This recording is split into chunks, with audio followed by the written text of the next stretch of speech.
Сайн байцгаана уу та бүхэндээ бичлэгийг мань үзэж байгаа мэндийг хүргэе.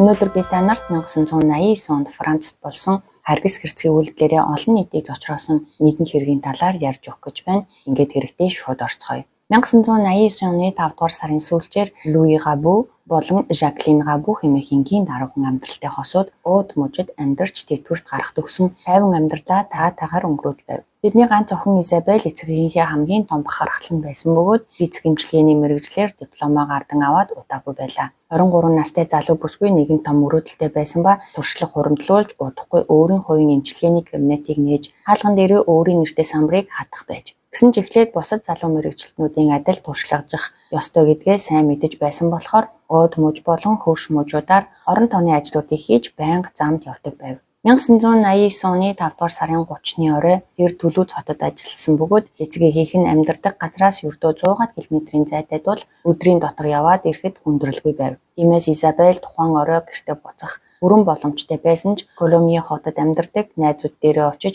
оройг хамтдаа өнгөрүүлээд дараа нь Түлүүз рүү буцаж өөр нэг найзынхаа гэрт хонохоор төлөвлөсөн байв. Шөнө дунд болох төхөж байсан учраас үдшилэгч өндөрлөж залуу бүсгүй маань цагаан өнгийн Opel Corsa машинд сун хөдөлсөн байна. Гэвч тэр төлөвснөөрөө найзынхаа гэрт хизээж очоогүй. Маргааш өглөө найз нь бэлтгэсэн өрөө нь яг хэвээрээ хинч унтаагүй байгааг хараад ихэд гайхжээ. Санаа зовсон найз нь Изабельтэй холбоотой бүх танилуд руугаа уцтаж асуусан ч хинч түүнийг дахин хараагүй байв. Түүний эцэг эх болох Луи Жаклин нарт ч мөн ямар ч мэдээ ирээгүй байлаа. Аав нь охиныг гинэж чимээгүй болно гэж огт бодоогүй тул хамгийн мууг төсөөлж эхэлжээ.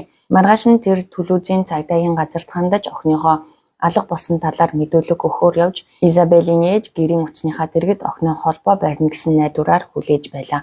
Аав нь цагдаагийн мөрдөн шалгах хэлтсийн ажилтнуудад нөхцөл байдлыг тайлбарлах үед нэг том асуудал гарч ирсэн нь Изабель насанд хүрсэн хүн байсан тул хууль эрх зүйн үүднээс түүний алга болсон хэргийг нэн даруй шалгах үүрэг цагдаад байхгүй байв. 1980-аад оны сүүлчээр өнөөдрийнхтэй адил насанд хүрсэн хүн дуртай газраа явах бүр сайн дураараа алга болох эрхтэй гэж хууль заасан байдгийм байна. Тиймээс ноцтой сэжигтэй нөхцөл байдал илрээгүй тохиолдолд албан ёсны эрен сурвалжлах ажиллагаа шууд эхэлдэггүй. Жишээлбэл тухайн хүн амь насанд нь халтна гэсэн занал хийлэлд өртсөн, эсвэл амиа хорлох бодолтой байгаагаа илэрхийлсэн загтал бичсэн, эмзэг байдалтай өвчтэй эсвэл гэрд хэргийн газартай холбоотой бол ийм тохиолдолд шууд эрен сурвалжлах ажиллагаа эхэлдэг юм байна. Ямар ч тач Изабелийн хувьд эдгээр нөхцөл байдлын аль нь ч тохирохгүй байв. Гэсэн хэдий ч залуу бүсгүйн эцэг эхэд азтай явдал гинт тохиож цагдаагийн байгууллагыг даруй хөдөлгөөнд оруулжээ. Охины аав цагдаагийн хэлтэст мэдүүлэг өгч байх яг тэр мөчид бидний гэрийн утас дуурсан байна. Жаклин утсаа яаран авч зүрх нь хүчтэй цохилж байлаа. Гэвч утасны цанаас ярьсан хүн Изабель биш, харин Каркасон хотын цагдаа байв. Тэд охиных нь Opel Corsa машиныг шатсан байдалтай олсон тухай мэдэгдсэн байна. Машиныг Түлүүз хотоос 10 гаруй километрийн зайд Фонкозал нисэх хүчний баазын ойролцоох ой модтой ихэвчлэн хууль бусаар хог хайдаг газар орхигдсон байдалтай илрүүлжээ. Машины улсын дугаараар дамжуулан эзнийг нь хурдан тогтоож энэ хэрэг Изабельтэй холбоотой болохыг баталгаажуулсан байна. Ингээд хууль сахиулах байгууллагынхан даруй газар дээр нь очиж анхны мөрдөн шалгах ажиллагааг эхлүүлв. Машины үлдэгдлийг шалгах явцад машиныг бензинээр зөрүүдээр шатаасан болгон тогтогджээ. Гэвч залуу бүсгүйн улмөр огт олдсонгүй. Юуны өмнө Изабелийн машин яаж түүний хонох ёстой байсан газраас хэдэн километрийн зайд шатсан байдалтай гарч ирэв? Ямар шалтгаанаар тэнд аваадсан бэ? Хамгийн гол нь Изабель өөрөө хаана байна вэ? Тэр аюулд орсон уу үгүй юу? Эдгээр асуултуудын улмаас энэ хэрэг гэмт хэргийн шинжтэй байж болзошгүй гэсэн ноцтой таамаг үүсч цагдаа нар даруй өргөн хүрээтэй арга хэмжээ авч эхэлсэн байна. Гэвч тухайн үед өнөөгийн шиг ДНХ шинжилгээ зэрэг орчин үеийн криминалистикийн арга хэрэгсэл байгаагүй тул мөрдөн шалгалт эхлээд удаагүй байхдаа л бараг мухардалд орсон бөгөөд Түлүүзийн шүүхийн цагдаагийн газар гадал гарсан газрыг наривчлан шалгасан ч мөрдөн байцаалтыг урагшлуулах ямар ч бодит баримт олж чадсангүй. Ингээд хэрэгт үлдсэн зүйл гэвэл шатсан нэг автомашин, ор сураггүй алга болсон жолооч 2 л байв. Гэсэн хэдий ч мөрдөгчдийн анхаарлыг баг зэрэг татсан нэг зүйл байсан нь машиныг орхисон газар. Учир нь уг газар Фонкозал нисэх хүчний баазын дэргэд байрлах агаарын десантын ангиас 200 метрийн зайд оршдог байв. Энэ бол цэргийн техник хэрэгсэл, сэлбэг, төрөл бүрийн зэвсэг, сум зэргийг хадгалдаг газар байжээ. Фонкозал нисэх хүчний бааз нь асар том зохицол бөгөөд байнгын алба хаагчдаас гадна тухайн үед хугацаат цэргийн алба хаагчид олноор байрладаг байжээ. Өөрөөр хэлбэл тодорхой хугацаанд цэргийн албахаар татагдсан энгийн иргэд гэсэн үг. Тэр үед буюу 1997 онд Жак Ширак цэргийн албыг түтгэлзүүлэх хүртэл Францад цэргийн алба заавал хаах ёстой байсан байна. Шатсан машиныг анх харж удирдлагадаа мэдэгдсэн хүн нь яг ийм нэгэн хугацаац цэрэг харуулын постод үүрэг гүйцэтгэж байсан залуу байжээ. Анх харахад машиныг орхисон газар өөрөө тийм ч с ิจ гтэй мэт санагдахгүйч агаарын десантын чухурчид ялангуяа хугацаат алба хаагчид тухайн бүс нутагт тийм ч сайн нэр хүндтэй байгаагүй бөгөөд тэд ажлынхаа дараа хот руу гарч архитан согтуурч олон нийтийн хэв журмыг зөрчин шөнийн гөлөвт зодон зохион хийх машины хөгжим хулгайлах зэрэг хэрэгт холбогдсон тохиолдлууд тухайн үед бараг тоологдохоо болсон байв. Иймээс мөрдөн байцаагчид Изабелийн машин яг санамсаргүй мэт байдлаар баазын үүдэнд олдсонд тун с ิจ гтэй ханджээ. Шуудхан хэлэхэд тэдний хувьд Фонкозал дахь шүхэрчид энэ хэрэгт ямар нэгэн байдлаар холбогдсон байх өндөр магадaltaй гэж үзэж байсан байна. Хэрвээ энэ удаад цэргийнхэн шүнжин зугаацж явахдаа хяналтаас гарч буцаж эргэх аргагүй хил хязгаарыг давсан бол яах вэ? Үннийг хэлэхэд агаарын десантын анги мөрдөн байцаалтын гол анхаарлын төвд Оросны зарим талаараа арга мухардсантайж холбоотой байв. Цагдаагийнханд өөр бодит мөр гараагүй тул хаа нэгтээс эхлэхээс өөр арга байсангүй. Тиймээс хамгийн логиктэй алхам бол баазын дотор шууд шалгалт явуулж цэргүүдийг байзаах явдал байлаа. Гэхдээ айрамд хинч гар хүрдэггүй. Энэ бол бараг дархан цаазт газар гэсэн үг. Төлөөзийн прокурорын газар автомашин шатаасан болон хүн хулгайлсан байж болзошгүй гэх үндслэлээр албан ёсны эрүүгийн хэрэг нээсэн ч цагдаа нарт цэргийн дотоод баримт бичигт гар хүрэх эрх огт байхгүй байв. Ийм төрлийн мөрдөн шалгалтыг зөвхөн цэргийн эрх бүхий байгууллага явуулах ёстой аж. Тиймээс баазын нэг ахлагчийг уг хэргийг дотооддоо шалгах үүрэгтэйгээр томилсон байна. Гэвч бодит байдал дээр энэ хэрэг түүний шийдвэрлэх ёстой бусад ажлуудын хамгийн доод хэсэгт шахагдан үлдсэн байдаг. Илэн даламгүй хэлэхэд айрам дотоод асуудлаа гадныхан тухуулах огт хүсэлгүй байлаа. Хэрв шүхүрчид үнэхээр ямар нэг буруутай нийлэрвэл энэ нь баазын нэр хүндэд ноцтой сэв суулгах эрсдэлтэй байв. Ингээд цагдаагийн газар уг ахлагчийн сайн дурын хамтын ажиллагаанаас бүрэн хамааралтай болж түүний тайланг төвчээртэй хүлээхээс өөр аргагүй байлаа. Эцэст нь тэр цагдаа нартай дахин холбогдож бүх цэргүүдийнхээ хувийн хэрэг баримт материалыг шалгасан ч Изабельтэй шууд холбоотой байж болзошгүй ямар ч сэжүр илрээгүй гэж мэдэгдсэн байна. Ингээд мөрдөн шалгалт бараг зогсон байдалд орсон бөгөөд хамгийн том бэрхшээл нь тухайн үед баазаас орж гарсан хүмүүсийн бүртгэл хөтэлдэг тогтолцоо огт байгаагүй явдал байв. Хэрв тийм бүртгэл байсан бол 5 дугаар сарын 30-наас 31-нд шилжчихшүн яг хэн баазаас гарсныг тогтоох боломжтой байх байлаа. 7 дугаар сарын 3-ны өдөр Фонкозалаас 20 орчим километрийн зайд орших Сан Лис тосхны нэгэн тариачин улаан буудаан талбайд ажиллахаар трактор асаажээ. Гэтэл талбайн захад гинэд итгэмээргүй аимшигтэй дүр зураг харагдсан бөгөөд ялзарч муудсан хүний цогцос байв. Мэдээ авсан Төлөөзийн цагдаа нар дэр даруй хэргийн газар дээр ночид шалгалт хийхэд харамсалтай нь цогцос Изабель мөн болох нь тогтогдов. Шүдний бүтэц болон зүүж явсан үнэт эдэл нь залуу бүсгийн гэхдээ яг таарч байлаа. Цогцос маш аимшигтай байдалтай байсан бөгөөд ил задгай газар халуун өдрүүдэд 5-7 хоног байсны улмаас шүүх эмнэлгийн эмч нарч бараг мэдээлэл гаргаж авахд их ихэн хүндрэлтэй байсан байна. Гэвч нэг зүйл тодорхой байв. Залуу бүсгүй өгөхөөс өмнө жинхэнэ тамлал амссан байна. Юуны дөрөнд түүний хоолойн яс 2 газараа хавхуурсан байсан нь түүнийг асар их хүчээр боомлсныг тодорхой харуулж байлаа. Мөн нуруу хэсэгт нь олон удаагийн хутганы шарах, хувцс нь урагдсан, өмдөн доош татагдсан байсан нь бэлгийн хүчирхээлэлд өртсөн байх өндөр магадaltaйг харуулсан байна. Гэхдээ яг хизээ нас барсан мөн боомлолт уу эсвэл хутгалалт нь үхлийн шууд шалтгаан болсон уу гэдгийг шүүх эмч нар нарийн тогтоож чадаагүй.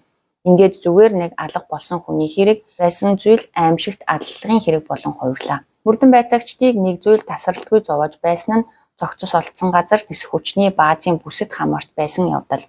Ингэснээр анхаарал дахин Фонкозал дахь бааз руу чиглэв. Айрмын зүгээс хийхийг зөвшөөрсөн цорын ганц алхам нь ямар нэгэн зүйл анзаарагдaltaгүй өнгөрсөн байж магадгүй гэсэн үүднээс Фонкозал баазад байсан цэргүүдийн хувийн хэргийг дахин нэг удаа нэгтлэн шалгах явдал байлаа. Ийм илт хайхрамжгүй байдалтай нүүр тулсан цагдаа нар аргаа барж байсан ч бүх хариулт яг тэнд баазын дотор нуугдж байгаа гэдэгт бат итгэлтэй байв. Гэвч мөрдөн шалгалт нэг байрандаа гацаж бухимдал улам нэмэгдсээр байлаа. Тэгтэл ердөө 10 хоногийн дараа хар дарсан зүйл яг л өмнөхтэй адил байдлаар дахин давтагдсан. 7 дугаар сарын 13-ны өглөө өөр цайхтай зэрэгцэн баазын харуулын постод байсан нэгэн цэрэг тэнгэрт дахин нэг төгшүүртэй гэрэл харсан бөгөөд хэдэн зуун метрийн цаана улбар шар өнгийн дөлнүүд дүрлзэн асаж байв. Эхэндээ тэр буцааг шатаж байна гэж бодон гал сүнөөгчдийг дуудсан ч очоод үзэхэд энэ дахин нэг шатаж буй автомашин байжээ. Энэ удаад Peugeot 205 загварын машин байсан бөгөөд Изабелийн Opel Corsa-тай яг байдлаар орхигдож бензин асхан зөрүүдээр шатаагдсан байв. Гал сүнөөгчид галыг бүрэн унтраасны дараа цагдаа нар автомашиныг наривчлан шалгаж эхэлжээ. Урд болон хойд суудлуудыг үзэж дараа нь халуунд хайлж харлсан гажсан тээшний хэсгийг нээсэн байна. Гэтэл тээшинд 2 хүний цогцос байх бөгөөд бараг бүрэн шатаж сүйдсэн байлаа. Изабель Габугийн аимшиг даллахын шарах төлөөзийн оршин суугчдын сэтгэлээс арилж амжаагүй байх үед энэ аимшиг гарч ирсэн нь бүхнийг улам дордуулсан юм. Хэрв одоо 3 хүний амийг авсан эдгээр гэмт хэрэгүүдийг нэг л этгээд үйлдсэн бол бид аль хэдийн цуврал алуурчны схемтэй нүүр тулж байгаа нь тодорхой. Эхний ээлжинд тэд Peugeot 205 машинаас олдсон 2 цогцыг таних ажилд анхаарлаа төвлөрүүлжээ. Гэвч энэ нь амар ажил байгаагүй бөгөөд цогцууд 90% шатсан бараг танигдах аргагүй байв. Нүүр царай ногт үлдээгүй байсан ч шүүх эмнэлгийн шинжээч нэг чухал дүгнэлт хийж чадсан нь олон нийтийг бүр чих зочирдуулсан байна. Хохирогчд нь 2 залуу эмэгтэй байв. Одоогоор түүнээс илүү мэдээлэл гаргах боломжгүй ч мөрдөн байцаагчдын хувьд энэ нь аль хэдийн хангалттай ноцтой баримт байлаа. Мөрдөн байцаагчид Изабелийн хэрэгтэй холбож болох олон ижил төстэй шинж тэмдгийг шууд анзаарчээ. Юуны өмнө газар зүйн байршил, 2 машин хоёулаа баазын бүсэд бие биесээ ердөө 200 метрийн зайд олцсон. 2-дугаарт бүх хохирогчид эмэгтэй хүмүүс. 3-дугаарт автомашинуудыг шатааж уул мөрөө баллах арга барил. Гэвч баазын удирдлага хэвлэл мэдээллээс энэ хэргийн талаар мэдмэгцээ өөрсдийгөө хамгаалж эхэлсэн байна. Тэд цэргийнхэн тийм тэнэг биш. Энэ газарт 2 удаа ижил төрлийн гэмт хэрэг үйлдэхгүй хэмээн мэдэгдэж байлаа. Гэсэн ч прокурор эрс шийдвэр гаргаж том алхам хийхээр болдог. Цагдаа нар бааз руу нэвтрэх хэрэггүй, харин цэргийнхэн илт идэхгүй байсан тул энэ шинэ хэргийг жандармд шилжүүлэх шийдвэр гаргав. За бүгдээрээ хэргийг үргэлжлүүлэхээс өмнө энд нэг тайлбар сонсцгоё.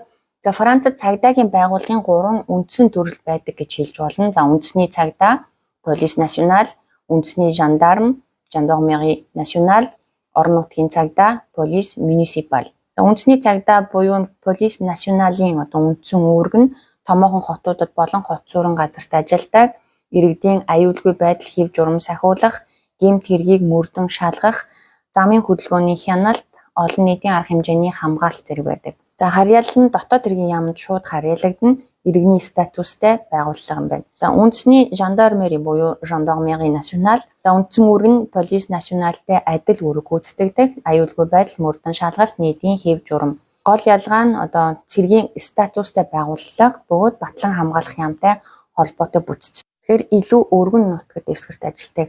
Хэвчлэн хөдөө орнуудыг жижиг хотууд, авто зам, тосгон, захын бүсүүдэд. За 3 дахь цагдаагийн төрөл нь орон нутгийн цагдаа буюу Police Municipale-ийн үндсэн үүрэг нь бол хот суурингийн захиргаанд харьяалагдана. Хотын өдөр тутмын дэг журам сахиулах, замын хөдөлгөөний жижиг зөрчлөлүүдийг шалгах, захиргааны дүрм мөрдүүлэх, олон нийтийн амгалан тайван байдлыг хангах үүрэгтэй. За ноцтой гэмт хэргийг мөрдөн шалгах бол эрх байдаггүй, голчлон урьдчилан сэргийлэх хяналтын үүрэгтэй байдаг.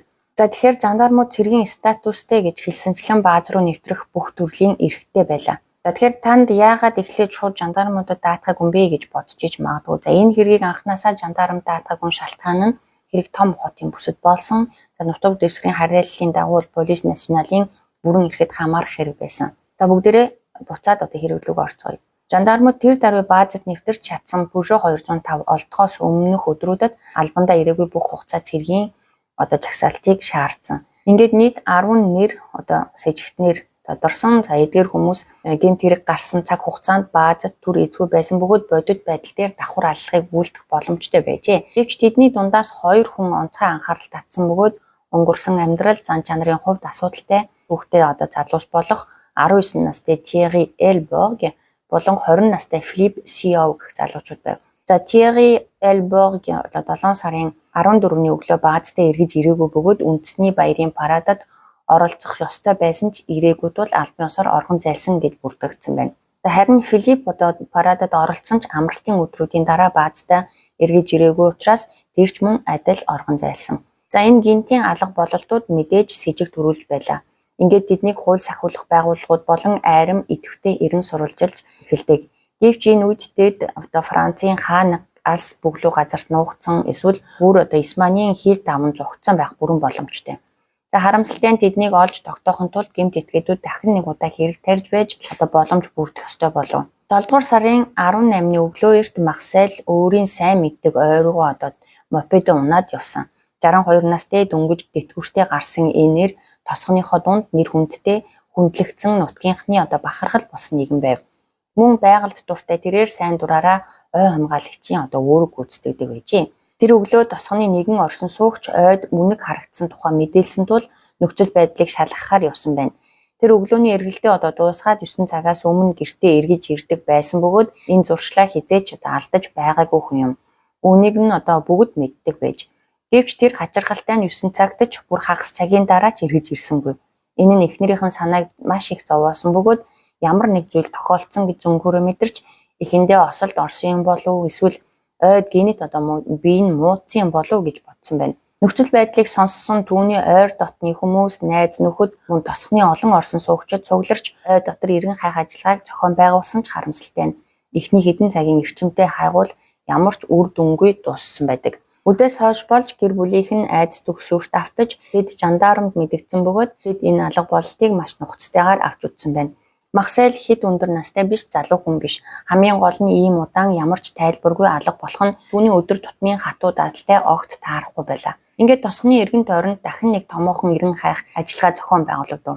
80 гаруй хууль сахиулах байгууллагын ажилтан, эрэлч ноход мөн эрен сурвалжлах албаны нислэг тэрэг хүртэл дайжлагдсан байна. Эцэст нь Марселийн бууг олдог. Тэр хол байх ёсгүй гэсэн дүгнэлт хайгуулд оролцогчдын итгэл найдвар хүчийг бүх олов сэргээсэн. Гэвч 19 цагийн үед эрен хайх бүс дотор хоёр эрэгтэй хүн жандармуудыг харангуйтаа байдаг хурдаараа зүгтааж эхэлсэн. Хэрвээ тэд зүгээр л алхаад явж байгаа дүр эсгсэн бол илүү сэжиггүй харагдах байсан ч тийм хүн гэлбэлзэн гихчээр тэд өөрсдийгөө бариад өгчихэн тэр. Тэд тосгоны нэг байшингийн зойронд нуугдсан бөгөөд тэнд хэсэг нуугдаж чадна гэж бодсон ч ардаа бараг бүтэн батлон дагуулснаа ойлгоод гарцгүй болсон. Тэд эсэргүүцэл үзүүлэлгүйгээр бууж өгч хэн болохоо хэлсэн байна. Тиари болон Филипп хоёр байв. Бодлогын эрен хайх ажиллагаанд оролцож байсан олон хүн байшингийн гадаа цугларч баривчлагааг нүдээр үзэхээр шавжээ. Тэдний дунд нэг хүн байсан нь тосгоны эмч Угоно Марко бөгөөд хамгийн гол нь тэр хоёр зүгтэж явсан залуусыг таньж байв. Тэр жандармууд руу дөхөж очоод эдгээр залуусын талаар хэлэх зүйл байна гэсэн байна. Учир нь 17 цагт 30 минутын үед тосгон даяараа Марселийг хайж байхад Филипп Тиари хоёр эмчийн кабинетад гинт дайран орж ирсэн байна. Эмч Тиариг анх удаа харсан ч Филиппийг сайн мэддэг байжээ.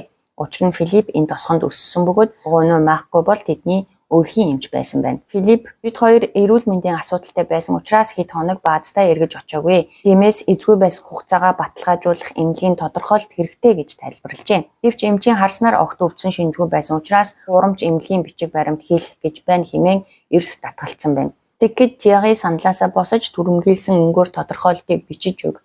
Заавал бич хэмээн занал хийсэн ч цэргийн хүний ширүүн занал хийл эмчийг буулгаж авч чадаагүй бөгөөд өөрийг нь ямар нэг гэмт хэрэгт хамсаадан болгож мэдэх хуурамч баримт үйлдэлийг тэр яасан ч зөвшөөрөхгүй гэж шийдвэрээсээ огт буцаагүй байна. Тэр айж байсан ч айдсаа ил гаргахгүйгээр зориг гарган зогссон учраас уулзалт занал хийлтээ үгээр төгсөж хоёр зэрэг хоосон бутсан байна. Тэр мөчөд Угоно Марко өөрөө үнэндээ хинээс мултарснаа огт төсөөлөөгүй. Ингээд Тиари болон Филипп нарыг саатуулж мөрдөн байцаагчид ердийн журмын дагуу ажиллагаагаа эхлүүлсэн байна.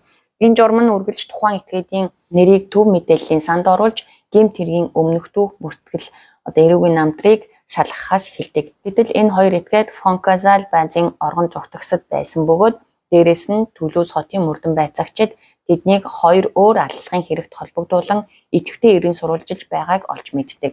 Үүний дараагаар Түлүүзийн мөрдөн байцаагчид өөрсдийнх нь хайж байсан шүгүрчид Изег Мужийн Кремио хотын жандармд саатуулагдсан гэдгийг бол мэдээлдэг. Тэднийг саатуулсан шалтгаан нь зөвхөн зугтсан явдалж биш, эмчээс хуурамч жүг баримт шаардсан ч биш байлаа. Учир нь тосгоны зарим орсон суугчид эрен хайх ажиллагааг үргэлжлүүлэх үед ойн хамгаалагч Марселийн амьгүй зогцыг олсон.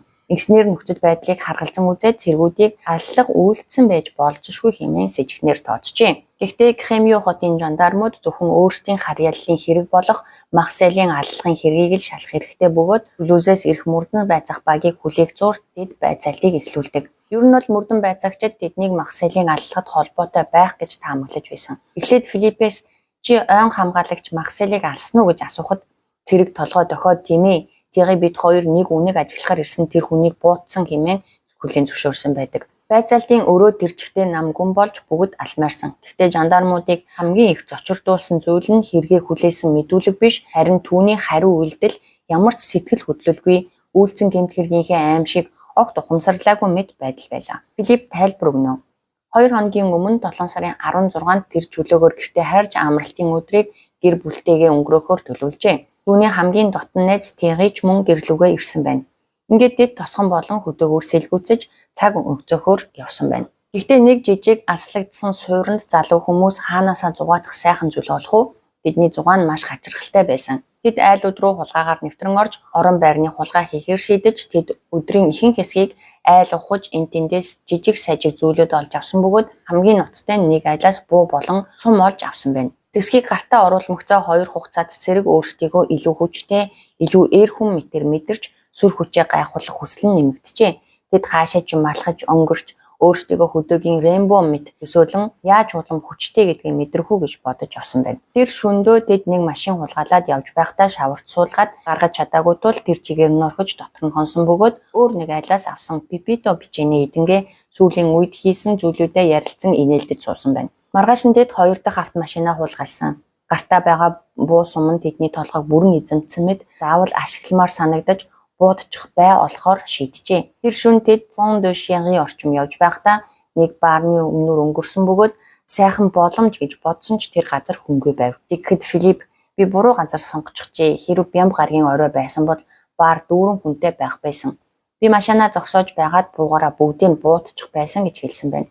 Ингээд тэд урам нь хугарч дараа нь нэгэн хороолол руу давхсан бөгөөд тэр газрыг санаандгүй сонгоогүй. Тэнд маш олон араб хүмүүс амьдардаг байв. Тэд орон сууцны барилгын цонхууд руу буудаж олон нийтэд аюул учруулах хэмжээний халдлага үйлдсэн боловч азар амиа алдсан болон шархацсан хөнгөө өнгөрсөн байлаа. Гэвч энэ амжилтгүй халдлага тэднийг улам уурлуулсан бөгөөд тэд хулгайлсан Peugeot 205 машинаа хөдөө нэг газар тавиад бууга барин бууж 50 бэлчиж байсан өхрүүд рүү буудаж эхэлсэн байна. Энэ бол ямар ч шалтгаангүй цэвэр хэрцгийлэл садист үйлдэл байв. Тэд 2 өхралж нэгийг хүн дээр шархтуулжээ.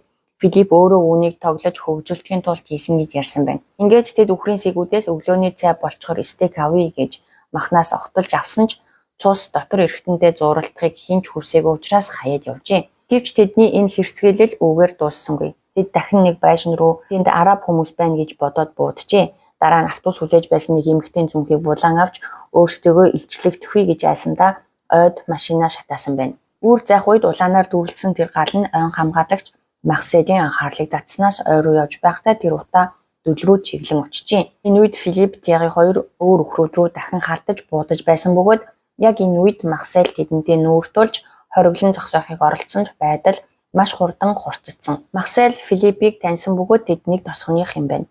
Гэвч Филиппд энэ огт хамаагүй байв. Түүний хүссэн ганц зүйл нь алах. Филипп Тиагид бууд гэж хэлсэн.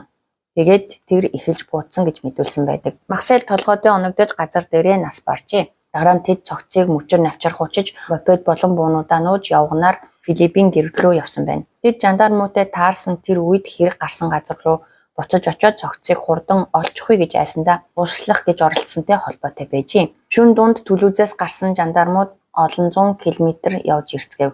Тэд цэргийн баазын ойролцоо орхигдсон шатсан машины дээшнээс олцсон 2 залуу охины зогцсон хэрэг дээр ажиллахаар ирсэн байна. Ингээд Филипп хамгийн түрүүнд байцаалтад орсон ба энэ удаа түүний өмнө жирийн мөрдөн байцаагч биш харин дэд хурандаа сууж байв. Ингээд уур амьсгал огцом өөрчлөгддөг. Филипп Peugeot 205 машинаас олцсон 2 охины алалгад ямар ч хариуцлага хүлээхгүй гэж эрс эсэргүүцэн мэдгдсэн байна. Энэ зам байдал нь дээд тушаалтныг баггүй гайхшруулсан бөгөөд хэрвээ үнэхээр буруутай бол яагаад 62 настай Марселийн алалгыг шууд хүлээн зөвшөөрсөн атлаа 2 охиныг хөнөөсөн хэрэгээ үгүйсгэж байгаа юм болоо. Магадгүй энэ давхар алалгын хувьд үзүүлэх нөлөө илүү том байх учраас айж байна уу эсвэл цагдаа жандармууд анхнаасаа буруу мөрөөр явсан хэрэгүү гэсэн эргэлзээ төрсэн байна. Хэрэв үнэхээр тийм бол энэ хэрэг олон жилийн турш ахицгүй үргэлжилж эцэстээ илрээгүй хаагдсан хэрэг болж хувирах эрсдэлтэй байв. Дараа нь 2 дахь сэжигтэн хугацаанд зэрэг Тиаги айцааж эхэлжээ. Тэгтэл дэд хурандагийн толгойд эргэлдэж байсан бүх эргэлзээ айдас нэг мөчөд алга болж түүний оронд үгээр хэлхийн аргагүй аим шиг төрүүлсэн бодит үнэн ил болов. Тэр найзуудтайгаа хамт Peugeot 205 машинаас олдсон 2 охиныг алж дараа нь цогцыг нь шатаасан гэдгийг хүлээн зөвшөөржээ.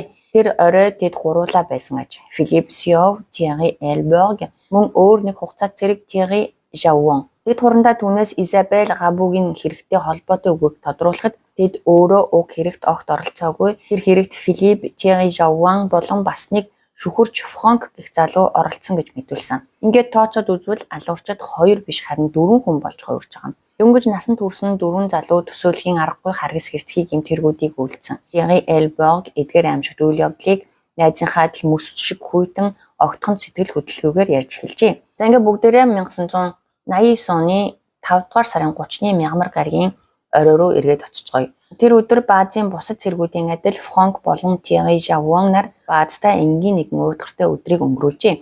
Ядаргаатай нэгэн хэвийн өдөр дуусмагч бидний толгойд ганцхан бодол байсан хот руу гарч зугаацах. Тэд урдийн адил төлөөзийн гудамжаар тэнэж дараа нь зарж ашиг олох зорилгоор машины хөгжим хулгайлах боломж хайж бас охидтой танилцахыг хүсэж байв. Thierry Jaouan, Frank Feuerstein, Philippe нар гартай шар арайг амандаа тамхи зуучсан алхаж байв. Гэвч шөнө өнгөрөх тусам тэд маргааш өглөө баазтай цагтаа 4 дахь хувцастай очих ёстойгоо сайн мэдэж байсан ч энэ 3 суу тухайд нэг л арга байсан нь гэртээ харахын тулд дахиад л машин хулгайлах. Ингээд тэд түр зээлх машинаа хааж эхэлжээ. Гэвч нэг жижиг асуудал гарсан тэд хаалган голгодог багж хэрэгслээ мартчихсан байв. Багажгүйгээр хаалга эвдэх нь хамгийн хэцүү байлаа. Филипп болон түүний хамсаатнууд хэд хэдэн машин оролцсон ч хаалга нь нэгцэнгүй.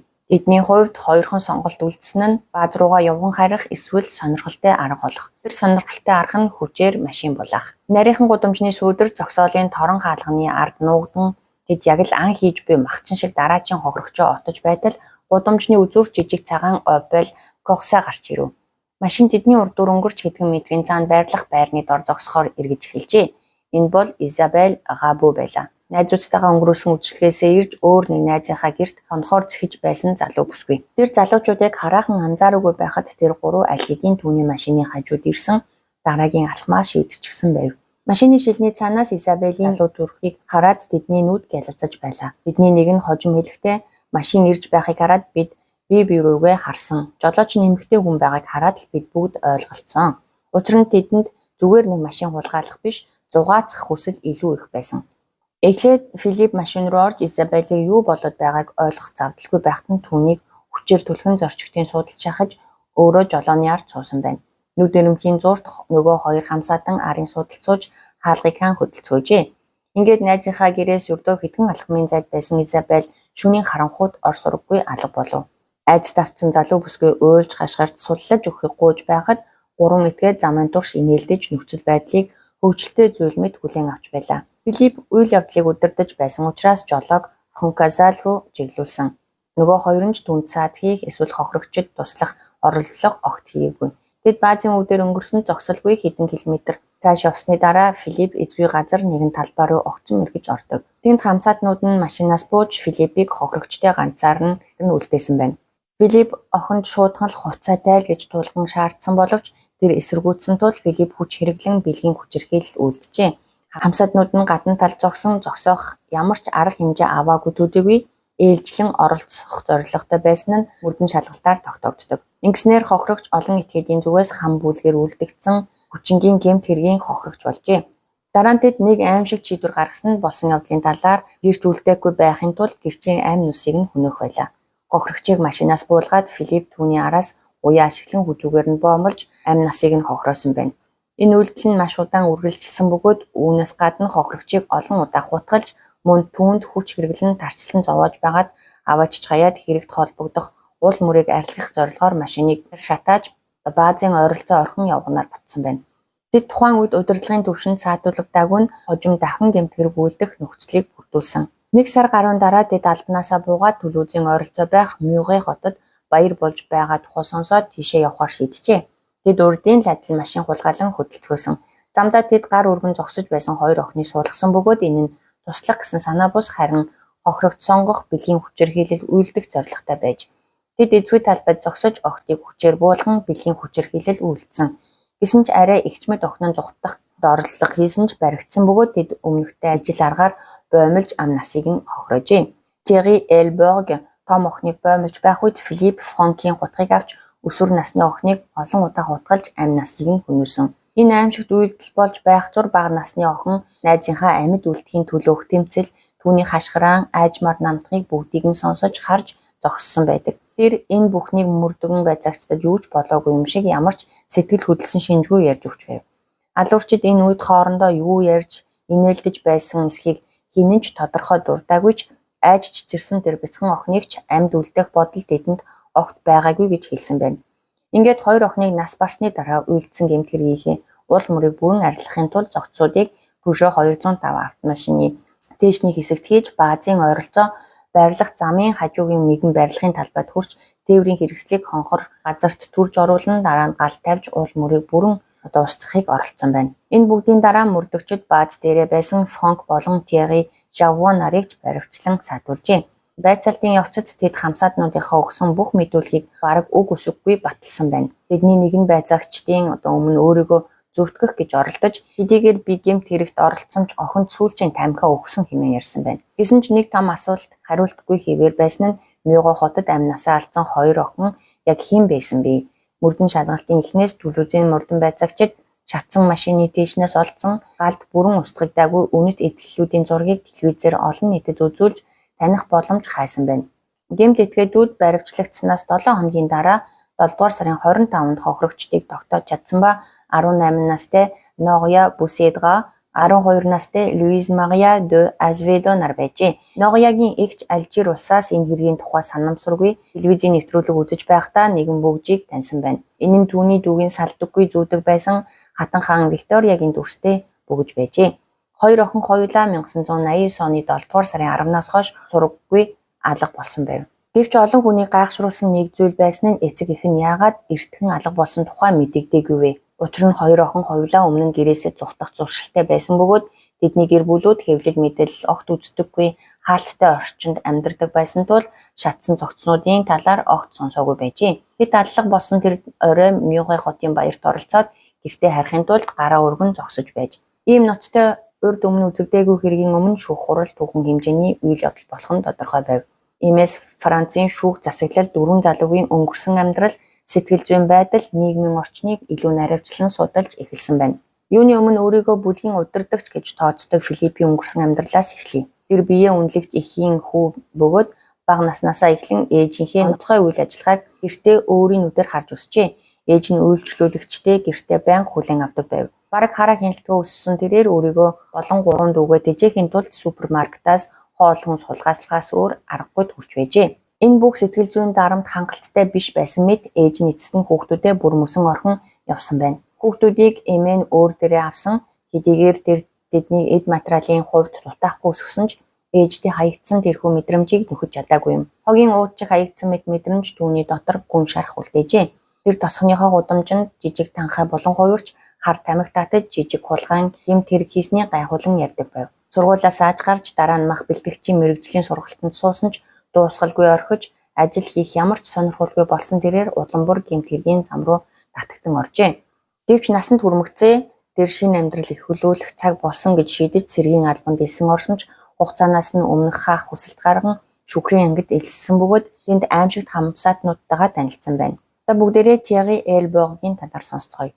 Тэрч бас цэргийн албаа урьдчилан хаахаар одоо шийдсэн байна. Гэвч түүний амьдралын түүх Филиппинхээс ч илүү хүнд байлаа. Түүнд төрсэн цагаасаа л аимшигт үнэн нуугдаж байж 14 настай охин гэр бүлийнхээ нэгэн гишүүний бэлгийн хүчирхийлэлд өртсөний улмаас төрсэн хүүхэд бөгөөд түүний ээжийнх нь хойд эцэг нь байсан юм. Ийм аимшигт нөхцөлд өссөн хүүхэд сэтгэл зүйн хувьд бүрэн сүрсэн байна. Дараа нь ээж нь Марок гаралтай эртээ гэрэлжээ. Хэдийгээр шинэ хойд эцэг нь түүнийг албан ёсоор өөрчлөн авч Elborg гэдэг овгоо өгсөн ч бодит амьдрал дээр түүнд огтхон ч халуун дулаан хандсангүй. Тэр Thierry гэр бүлийн нэр хүндийг гутаас нь нэгэн мэдүүлж бараг жигсдэг байж. Энэ үл тоомсорлол доромжлол зөвхөн хойд эцгээр хязгаарлагдаагүй бөгөөд гэр бүлийн хүрээнд ч тархсан байна. Үүний хариуд Thierry Elborg өөрт нь хүчээр тулгагдсан овгийг гэр бүхэл бүхэл бүтэн араб гартай хүмүүсийг үзэн ядах хүчтэй хорсол дээж өсчээ. Дөнгөж 12 настайдаа аригтай хар тамхинд орж удамжны хатуу сургуулаар хүмүүжсэн байна. 16 нас хүрэх үедээ тэр ч мөн Филиппин адил энэ тойргоос гарах арга зам хайжээ. Механикчийн мэрэгчлэр сурсан ч төд удалгүй хуучин амьдралдаа эргэн орсон.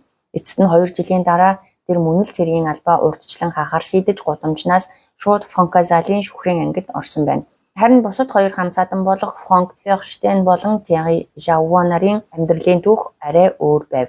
Франк аавгийн өссөн ч ээжийнхээ хайраар дутлагын өссөн нэгэн байж мотоциклд дуртай сурлах тааруу байсан тул механикчийн мэргэжлийн сургалтаа дүүргэж чадаагүй байна. Тэр жижиг сажиг ажил хийж амьдарч байгаа цэргийн албанд татагдаж шүхрийн ангид томилогдсон байна. Түүний ойр дотныхны хэлснээр бол Франк тайван ээлдэг, ямар ч асуудал тарьдгүй залуу байжээ. Гэвч баазад ирээд Филипп болон Тьерри Элборг нартай танилцсанаар түүний зам байдал огцом өөрчлөгдөв. Тэр арх ууж, нууцаар хар тамхи хэрэглэж эхэлсэн байна. Харин Тьерри Жавуаны хүүхэд нас ч Франкийнхтай төстэй харьцангуй энгийн орчинд өссөн нэгэн. Гэсэн хэдий ч Тьерри Жавуан бол эцэг эхтэйгээ хамт өссөн цорын ганцхан. Түүнийг хэвийн гэр бүлд доктортой орчинд өссөн энгийн хүүхэд гэж тодорхойлж болно.